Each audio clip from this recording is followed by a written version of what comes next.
Hello friends, welcome to quick revision point. My name is Raksha Shrivastava. Friends, आज हम child development and pedagogy यानी बाल विकास एवं शिक्षा शास्त्र के इंपॉर्टेंट क्वेश्चन को डिस्कस करेंगे, जो कि फ्रेंड एग्जाम के लिए इंपॉर्टेंट है। ओके, तो स्टार्ट करते हैं। फर्स्ट क्वेश्चन है, 2023 तक सुनिश्चित करें कि सभी लड़कियों और लड़कों तक गुणवत्तापूर्ण आरंभिक बाल्यावस्था, विकास, देखभाल और पूर्व प्राथमिक शिक्षा तक पहुंच हो, ताकि वे प्राथमिक शिक्षा के लिए पूर्णतः तैयार हो सकें। यह संपोषणी विकास के किस लक्ष्य में उल्लेखित है? तो ए है संपोषणी विकास लक्ष्य फर्स्ट, बी है संपोषणी विकास लक्ष्य 4 एंड सी है संपोषणी विकास लक्ष्य 6 एंड डी है संपोषणी विकास लक्ष्य 5।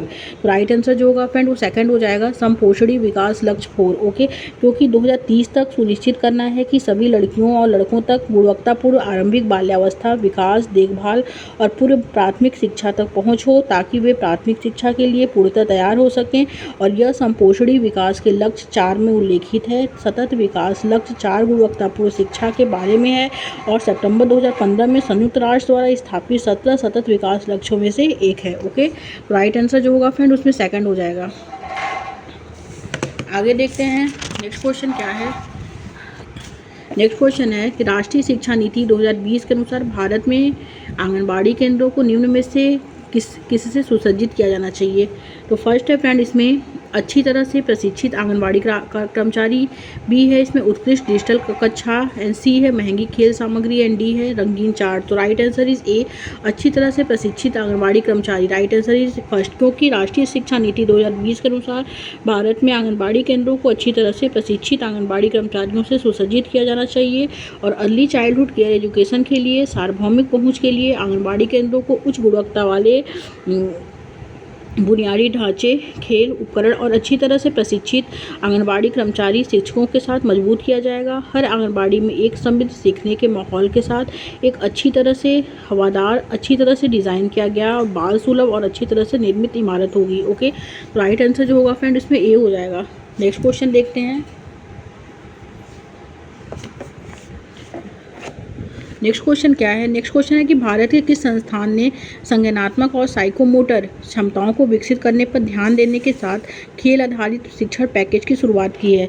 तो वो है इसमें SCRT, बी है MHRD, सी है NCERT एंड डी है डाइट। राइट आंसर इस सी हो जाएगा, NCERT। ओके, NCERT यानी संज्ञानात्मक, भावनात्मक और साइकोमोटर क्षमताओं और प्रारंभिक साक्षरता और संज्ञानात्मक विकसित करने पर देने के साथ जो है एक खेल आधारित शिक्षण पैकेज विकसित कर रहा है। ओके, और NCERT ने पाठचर्या और शैक्षणिक ढांचा विकसित किया है और इसके द्वारा प्री स्कूल के 3 साल के लिए उपयुक्त पाठ्यक्रम पहले से ही विकसित किया गया है, जिसका उद्देश्य बच्चों का समग्र विकास करना है। ओके, राइट आंसर जो होगा फ्रेंड सी हो जाएगा। आगे देखते हैं नेक्स्ट क्वेश्चन क्या है। भारत में राज्य सरकारों द्वारा किस प्रकार के प्रशिक्षण का उपयोग करते हुए अर्ली चाइल्डहुड केयर एजुकेशन के लिए पेशेवर योग्य शिक्षकों का संवर्ग तैयार करना आवश्यक है? तो वो है फ्रेंड फर्स्ट है इसमें छात्र विशिष्ट परीक्षण, बी है अवस्था विशिष्ट परीक्षण, एंड सी है माता पिता विशिष्ट परीक्षण, एंड डी है स्थान विशिष्ट पेशेवर परीक्षण। तो राइट आंसर जो होगा वो बी हो जाएगा, अवस्था विशिष्ट वृत्तिक परीक्षण। ओके, अवस्था विशिष्ट वृत्तिक परीक्षण जो होता है वो यह होता है कि भारत में राज्य सरकारों द्वारा अवस्था विशिष्ट परीक्षण का उपयोग करते हुए अर्ली चाइल्डहुड केयर एजुकेशन के लिए पेशेवर जो होते हैं वो योग्य शिक्षकों का संवर्ग तैयार करना आवश्यक होता है और नीति निर्माताओं, अभिभावकों, शिक्षकों और समुदायों के सदस्यों को सहित हितधारकों के बीच अर्ली चाइल्डहुड केयर एजुकेशन की मांग पैदा करने के लिए बड़े पैमाने पर इसकी वकालत की जाएगी। ओके, तो राइट आंसर जो होगा फ्रेंड वो बी हो जाएगा। नेक्स्ट क्वेश्चन देखते हैं। नेक्स्ट क्वेश्चन क्या है?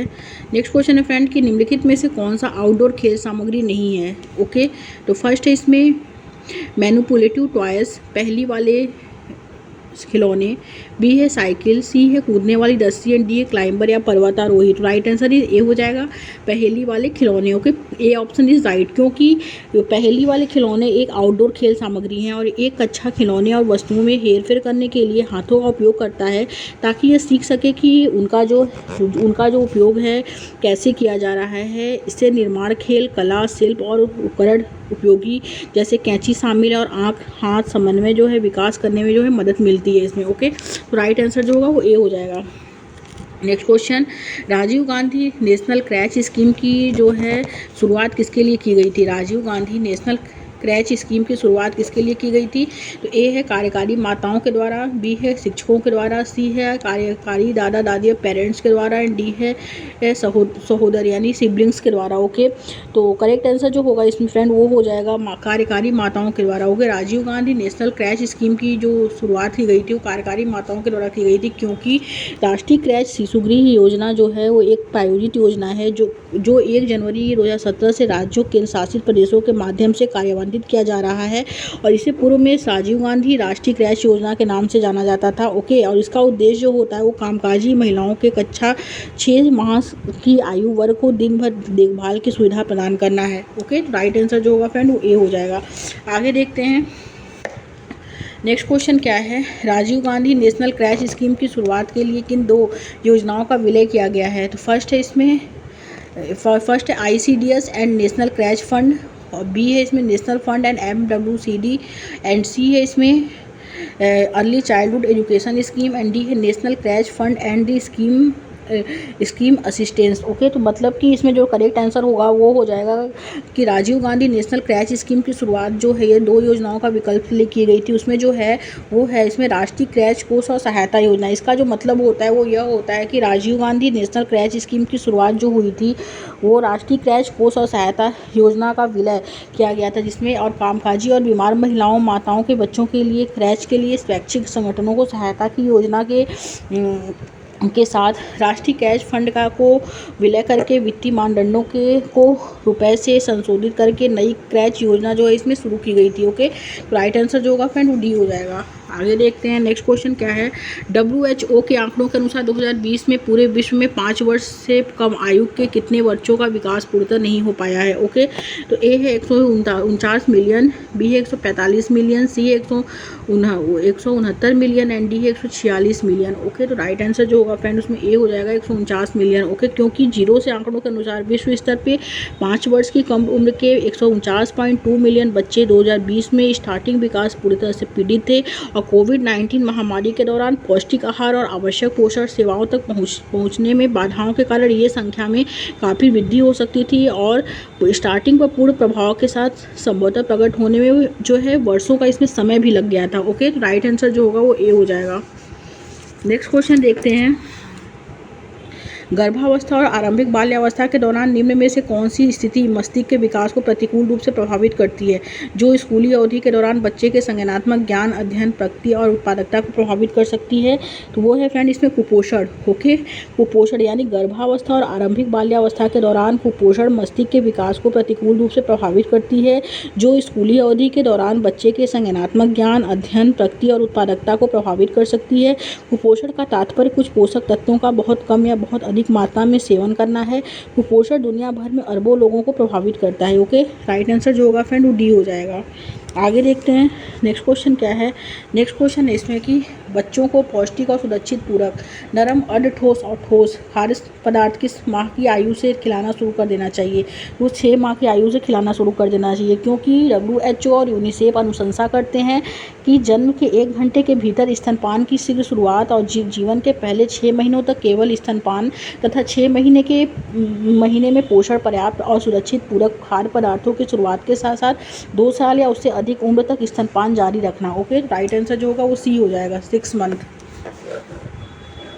नेक्स्ट क्वेश्चन है ECD में बच्चे की वृद्धि और उसके सर्वांगीण विकास के लिए पहले 1000 दिन की अवधि महत्वपूर्ण होती है। ओके, राइट आंसर जो होगा फ्रेंड वो भी हो जाएगा 1000। ओके, क्योंकि ECD में बच्चे की वृद्धि और उसके सर्वांगीण विकास के लिए पहले 1000 दिन की अवधि जो होती है वो महत्वपूर्ण होती है। प्रथम 1000 दिन जो होते हैं वो बच्चे के भविष्य के सफल निर्माण के लिए एक अनूठा अवसर है, क्योंकि यह वह अवधि है जिसमें तीव्र गति से जिसमें बच्चों का शारीरिक एवं मानसिक विकास होता है। ओके, आगे देखते हैं नेक्स्ट क्वेश्चन है कुपोषण और उसकी रोकथाम के संबंध में जागरूकता अभियान चलाने और छोटे बच्चों में कुपोषण की रोकथाम हेतु प्रत्यक्ष हस्तक्षेप करने के लिए 1964 में मंत्रालय के बाल विकास ब्यूरो के तहत बनाई गई तकनीकी सहायता विंग निम्न में से कौन सी है? तो वो है फ्रेंड इसमें सामुदायिक खाद्य एवं पोषण विस्तार इकाई, बी है इसमें खाद्य और पोषण बुलेटिन, सी है राज्य खाद्य बोर्ड एंड डी है खाद्य एवं पोषण बोर्ड। तो राइट आंसर जो होगा वो डी हो जाएगा, खाद्य एवं पोषण बोर्ड। ओके, खाद्य एवं पोषण बोर्ड जो है बोर्ड महिला एवं बाल विकास मंत्रालय के अंतर्गत कार्य करता है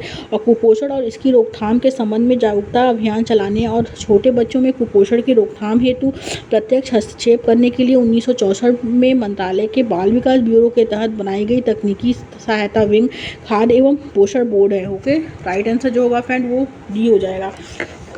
आगे देखते हैं नेक्स्ट क्वेश्चन क्या है। दस्त डायरिया के कारण होने वाली बाल मृत्यु दर को कम करने के लिए निम्न में से कौन सा एक प्रमुख साधन हो सकता है। तो ए है ओरल रिहाइड्रेशन विलयन, बी है घर में उपलब्ध तरल पदार्थ, सी है oral rehydration therapy and D है नमक चीनी का घोल।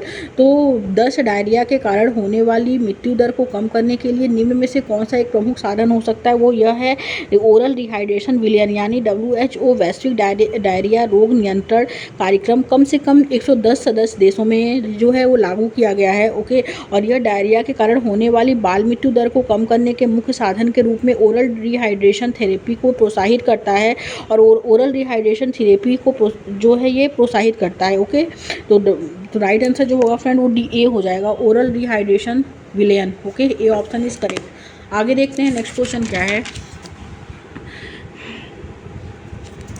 नेक्स्ट क्वेश्चन है फ्रेंड इसमें कि भारत में प्री स्कूल के बच्चों और गर्भवती और बच्चों को दूध पिलाने वाली माँओं को में पाई जाने वाली प्रमुख स्वास्थ्य संबंधी निवारक समस्या क्या है। तो वो है फ्रेंड ए है पोषण संबंधी एनोरेक्सिया, बी है पोषण संबंधी दृष्टिहीनता, सी है पोषण संबंधी एनीमिया एंड डी है रतौंधी। तो राइट आंसर जो होगा फ्रेंड वो डी हो जाएगा, रतौंधी। ओके, भारत में प्री स्कूल के बच्चे गर्भवती और बच्चों के दूध पिलाने वाली माँओं में पाई जाने वाली प्रमुख स्वास्थ्य संबंधी निवारक समस्या रतौंधी है और रतौंधी जिसमें अपेक्षाकृत कम रोशनी में देखना मुश्किल या असंभव है, विटामिन ए की कमी के नैदानिक लक्षणों में से एक है और विकासशील देशों में गर्भावस्था के दौरान आम है। ओके, राइट आंसर जो होगा वो डी हो जाएगा। आगे देखते हैं नेक्स्ट क्वेश्चन क्या है। नेक्स्ट क्वेश्चन है फ्रेंड कि किस नीति का लक्ष्य जो है वो जन्म के समय बच्चों के कम वजन की समस्या को वर्तमान में 10% तक कम करना है। तो फर्स्ट है राष्ट्रीय पोषण नीति, सेकंड है राष्ट्रीय स्वास्थ्य नीति, थर्ड है राष्ट्रीय खाद्य और स्वास्थ्य नीति एंड फोर्थ है राष्ट्रीय खाद्य नीति। तो राइट आंसर जो होगा फ्रेंड वो ए हो जाएगा, राष्ट्रीय पोषण नीति। राष्ट्रीय पोषण नीति क्या होता है? राष्ट्रीय पोषण नीति वो है कि वर्तमान अध्यक्ष ने इस तथ्य को मजबूत किया है। ओके, और इसमें नवजात शिशुओं का एक महत्वपूर्ण प्रतिशत जो है वो जन्म के समय कम वजन के नुकसान के साथ जो है पैदा होता है। जिन नवजात शिशु का वजन जो होता है गर्भाधान आयु के औसत से 10वें प्रतिशत तक कम या 2 SD से अधिक है, उन्हें गर्भकालीन आयु के लिए छोटे के रूप में वर्गीकृत किया गया है। ओके, और राष्ट्रीय पोषण नीति का लक्ष्य जो है वो जन्म के समय बच्चों के कम वजन की समस्या को वर्तमान में 10% तक कम करना है। तो राइट आंसर जो होगा वो ए हो जाएगा। आगे देखते हैं नेक्स्ट क्वेश्चन क्या है। नेक्स्ट क्वेश्चन है किसी राष्ट्र की समृद्धि का सही पैमाना यह है कि वह अपने बच्चों, उनके स्वास्थ्य और सुरक्षा, उनकी शारीरिक सुरक्षा, उनकी शिक्षा और समाजीकरण और जिस परिवार या समाज में वे जन्मे हैं उनको प्राप्त होने वाले स्नेह और मूल्य की स्थिति से है। यह परिभाषा किसने दी है? तो यह परिभाषा जो दी है फ्रेंड वो ए है यूनेस्को, बी है यूनेस्को मैजिएप एंड सी है वर्ल्ड बैंक एंड डी है यूनिसेफ। राइट आंसर जो होगा फ्रेंड वो डी हो जाएगा, यूनिसेफ ने दी है। ओके, यूनिसेफ ने दी है क्योंकि यूनिसेफ जो के अनुसार जो है किसी राष्ट्र के समृद्धि का सही पैमाना यह है कि वह अपने बच्चों में उनके स्वास्थ्य और सुरक्षा, उनकी शारीरिक सुरक्षा, उनकी शिक्षा और समाजीकरण और तथा जिस परिवार या समाज में वह जन्मे हैं उनको प्राप्त करने वाले स्नेह और मूल्यों में स्थिति से है। ओके, राइट आंसर जो होगा वो डी हो जाएगा। नेक्स्ट क्वेश्चन देखते हैं। नेक्स्ट क्वेश्चन है फ्रेंड कि बच्चों के अच्छे जीवन का निर्धारक, उनके लिए विकास का प्रवर्तक निम्न में से क्या है? तो वो है कल्याण, शिक्षा, स्वास्थ्य और स्वच्छता। राइट आंसर जो होगा फ्रेंड बी हो जाएगा, शिक्षा है क्योंकि बच्चों के अच्छे जीवन का निर्धारक उनके लिए वृद्धि और विकास का प्रवर्तक शिक्षा है। शिक्षा के माध्यम से जो है बच्चे भावनात्मक और मानसिक एक शक्ति जो है प्राप्त कर सकते हैं। ओके, और जो उन्हें जीवन के विभिन्न पहलुओं में मदद भी करता है। ओके, और परीक्षा, खेलकूद बहुत कुछ एक मजबूत मानसिक आधार विकसित करते हैं। ओके, और बच्चे को दृढ़ संकल्प के साथ बाधाओं और चुनौतियों का सामना करने में सक्षम बनाते हैं। तो राइट आंसर जो होगा फ्रेंड वो बी हो जाएगा, शिक्षा। आगे देखते हैं नेक्स्ट क्वेश्चन क्या है। नेक्स्ट क्वेश्चन है फ्रेंड आउटडोर के दौरान जब कोई बच्ची नेक्स्ट क्वेश्चन आउटडोर के अनुसार जब कोई बच्चों के कतार बनाने और अपनी बारी का इंतज़ार करने के निर्देश देती है। तो मुख्य रूप से जो है कि विकासात्मक डोमेन पर ध्यान दे रही है। किस विकासात्मक डोमेन पर ध्यान दे रही है? तो ए है ग्रॉस मोटर, बी है क्रिएटिव स्किल्स, सी है सोशियो इमोशनल एंड डी है लैंग्वेज। ओके, तो राइट आंसर जो होगा फ्रेंड सी हो जाएगा, सोशियो इमोशनल यानी सामाजिक भावनात्मक। सामाजिक भावनात्मक जो होता है फ्रेंड वो आउटडोर खेलों के दौरान जब कोई बच्चा अन्य बच्चों से कतार बनाने और अपनी बारी का इंतजार करने का निर्देश जो है देती है। तो मुख्य रूप से सामाजिक भावनात्मक विकासात्मक डोमेन पर ध्यान केंद्रित कर रही है। सामाजिक और भावनात्मक विकास को का अर्थ है कि बच्चे कैसे समझने लगते हैं कि वे कौन हैं, क्या महसूस कर रहे हैं और दूसरों के साथ बातचीत करते समय उन्हें क्या अपेक्षा की जानी चाहिए। ओके, तो राइट आंसर जो होगा फ्रेंड वो सी हो जाएगा। आगे देखते हैं नेक्स्ट क्वेश्चन क्या है। नेक्स्ट क्वेश्चन है फ्रेंड, ये किस प्रकार के खेल बच्चों को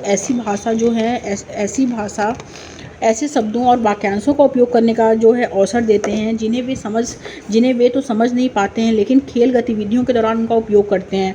तो वो है friend imaginative play, and B है physical play, solitary play and games with rules. तो राइट आंसर जो होगा इसमें वो डी हो जाएगा, games with rules. Okay, games with rules यानी नियम युक्त खेल। राइट आंसर है डी। आगे देखते हैं फ्रेंड्स नेक्स्ट क्वेश्चन क्या है। नेक्स्ट क्वेश्चन है इसमें निम्न में से कौन सा ECE सिद्धांत बंडूरा द्वारा दिया गया है। ओके, तो ए है इसमें आत्म केंद्रित सिद्धांत, बी है आत्मक्रांति सिद्धांत, सी है स्वनियमन सिद्धांत एंड डी है संज्ञानात्मक सिद्धांत। ओके, तो संज्ञानात्मक सिद्धांत यानी ECE सिद्धांत बंडूरा द्वारा दिया गया है। अल्बर्ट बंडूरा के सिद्धांत को सामाजिक संज्ञानात्मक सिद्धांत कहा जाता है। इसके पीछे जो है व्यापक विचार यह है कि बच्चे अपने आसपास के लोगों को देखकर उनके अनुरूप बनकर और उस मॉडल का अनुसरण करके सीखते हैं। ओके, तो राइट आंसर जो होगा फ्रेंड वो डी हो जाएगा इसमें, संज्ञानात्मक सिद्धांत। नेक्स्ट क्वेश्चन देखते हैं। नेक्स्ट क्वेश्चन क्या है, छोटे बच्चों में ध्यान और स्मृति को किस प्रक्रिया का हिस्सा माना जाता है। तो ए है इसमें विशिष्ट संज्ञानात्मक, बी है सामान्य संज्ञानात्मक एंड सी है विशेष संज्ञानात्मक एंड डी है संज्ञानात्मक। तो राइट आंसर जो होगा बी हो जाएगा, समान संज्ञानात्मक यानी छोटे बच्चों में ध्यान, स्मृति और समान संज्ञानात्मक प्रक्रियाओं का एक हिस्सा माना जाता है, जैसे कि कर्मचारी कार्यकारी कार्य के भीतर अंतर्निहित है या दृढ़ता से संबंधित सीखने के दस्ताओं से जुड़ा हुआ है। नई जानकारी सीखने के लिए ध्यान और कार्यशील स्मृति दोनों महत्वपूर्ण है। ध्यान जानकारी को अंदर लेने की अनुमति देता है और स्मृति मस्तिष्क को इसे समझने में मदद करती है। ओके, तो राइट आंसर जो होगा फ्रेंड वो सेकंड हो जाएगा। आगे देखते हैं नेक्स्ट क्वेश्चन क्या है, समीपस्थ विकास का क्षेत्र यानी ZPD बच्चों के विकास और विकास सिद्धांत के भाग के रूप में यह शब्द किसके द्वारा दिया गया है। तो यह शब्द जो दिया गया है जोन ऑफ प्रॉक्सिमल डेवलपमेंट वो दिया गया है लेव वाइगोत्स्की के अकॉर्डिंग। ओके, राइट आंसर जो होगा वो डी हो जाएगा, क्योंकि जोन ऑफ प्रॉक्सिमल डेवलपमेंट जो होता है यानी समीपस्थ विकास का क्षेत्र लेव वाइगोत्स्की के सीखने और विकास के सिद्धांत में एक महत्वपूर्ण निर्माण था। ओके, और समीपस्थ विकास का क्षेत्र को एक शिक्षार्थी बिना सहायता के क्या कर सकता है, और एक शिक्षार्थी जो होता है वयस्क मार्गदर्शन या अधिक सक्षम साथियों के सहयोग से क्या कर सकता है के बीच एक साधन के रूप में जो है परिभाषित इसको किया जाता है जोन ऑफ प्रॉक्सिमल डेवलपमेंट को। ओके, तो ये जो दिया है लेव वाइगोत्स्की ने दिया है जिनका सिद्धांत है social culture theory. Okay, right answer जो होगा वो डी हो जाएगा। नेक्स्ट क्वेश्चन है फ्रेंड, नेक्स्ट क्वेश्चन है कि आरंभिक बाल्यावस्था की अवधि क्या है। आरंभिक बाल्यावस्था की अवधि जो है जन्म से 8 वर्ष है। ओके, फिर है जन्म से 12 वर्ष, सी है जन्म से 7 वर्ष, फिर है डी है जन्म से 10 वर्ष। ओके, तो आरंभिक बाल्यावस्था की जो अवधि है वो है जन्म से 8 वर्ष। ओके, जन्म से 8 वर्ष आरंभिक बाल्यावस्था जिसकी अवधि जन्म से 8 वर्ष की आयु तक होती है और संज्ञानात्मक, सामाजिक, भावनात्मक और शारीरिक विकास के लिए महत्वपूर्ण है। इन वर्षों के दौरान एक बच्चों का जो नव विकसित मस्तिष्क यानी अत्यधिक परिवर्तन के प्रति संवेदनशील होता है, क्योंकि आनुवंशिकी, पर्यावरण और अनुभव की बातचीत के माध्यम से अरबों एकीकृत तंत्रिका सर्किट स्थापित इसमें होते हैं। ओके, तो राइट आंसर जो होगा फ्रेंड वो हो जाएगा फर्स्ट, जन्म से 8 वर्ष। नेक्स्ट क्वेश्चन देखते हैं। नेक्स्ट क्वेश्चन है फ्रेंड इसमें कि इनमें से किसे जो है व्यवहारवाद के जनक के रूप में जाना जाता है। इनमें से किसे जो है व्यवहारवाद के जनक के रूप में जाना जाता है। तो ए है JB वाटसन, बी है जॉन लॉक, सी है जॉन डीवी एंड डी है जॉन स्टीफन। तो जो जाना जाता है वो जॉन बी वाटसन को जाना जाता है, क्योंकि जॉन बी वाटसन को मनोविज्ञान में व्यवहारवाद के जनक के रूप में जाना जाता है। ओके, और उनका मानना था कि मन का वस्तुनिष्ठ विश्लेषण असंभव था और वाटसन ने सीधे अवलोकन योग्य व्यवहार पर ध्यान केंद्रित करना और उस व्यवहार व्यवहार को नियंत्रण में लाने का प्रयास करना पसंद किया था, और वॉटसन मनोविज्ञान का ध्यान मन से व्यवहार की ओर स्थानांतरित करने के प्रमुख समर्थक थे, और व्यवहार को देखने और नियंत्रित करने के इस दृष्टिकोण को व्यवहारवाद के रूप में जाना जाता है। ओके, राइट आंसर जो होगा फ्रेंड वो हो जाएगा ए। आगे देखते हैं नेक्स्ट क्वेश्चन क्या है। नेक्स्ट क्वेश्चन है कि गरीबी उन्मूलन के लिए अमेरिकी संघ द्वारा अमेरिकी उन्मूलन कार्यक्रम हेड स्टार्ट कब से शुरू किया गया था? तो वो किया गया था 1965 में किया गया था। ओके, क्योंकि गरीबी उन्मूलन के लिए अमेरिकी संघ द्वारा गरीबी उन्मूलन कार्यक्रम प्रोजेक्ट हेड स्टार्ट 1965 में आर्थिक अवसर कार्यालय द्वारा 8 सप्ताह के ग्रीष्मकालीन कार्यक्रम के रूप में जो है शुरू किया गया था, जिसमें कम आय वाले परिवारों के पूर्व स्कूली बच्चों को उनकी भावनात्मक, सामाजिक, पोषण और मनोवैज्ञानिक आवश्यकताओं को पूरा करने के लिए एक व्यापक कार्यक्रम प्रदान करके गरीबी के चक्र को तोड़ने में मदद करने के लिए डिज़ाइन किया गया था इसमें। ओके, राइट आंसर जो होगा फ्रेंड वो हो जाएगा सी। नेक्स्ट एंड लास्ट क्वेश्चन देखते हैं, ICDS का पूर्ण रूप क्या है? ICDS का पूर्ण रूप जो होता है वो होता है integrated child development service. Okay, right answer जो होगा वो सी हो जाएगा, क्योंकि एकीकृत बाल विकास सेवाएं जो होती हैं integrated child development service Bharat में एक सरकारी कार्यक्रम है। ओके, जो 6 वर्ष से कम उम्र के बच्चों और उनकी माताओं को पौष्टिक भोजन, पूर्व स्कूली शिक्षा, प्राथमिक स्वास्थ्य देखभाल, टीकाकरण, स्वास्थ्य जाँच और रेफरल सेवाएँ प्रदान करता है। और यह योजना 1975 में शुरू की गई थी। 1978 में मोरारजी देसाई की सरकार द्वारा बंद कर दी गई और फिर 10वीं पंचवर्षीय योजना द्वारा जो है फिर से शुरू की गई थी। तो राइट आंसर जो होगा वो सी हो जाएगा फ्रेंड्स। Thank you friends.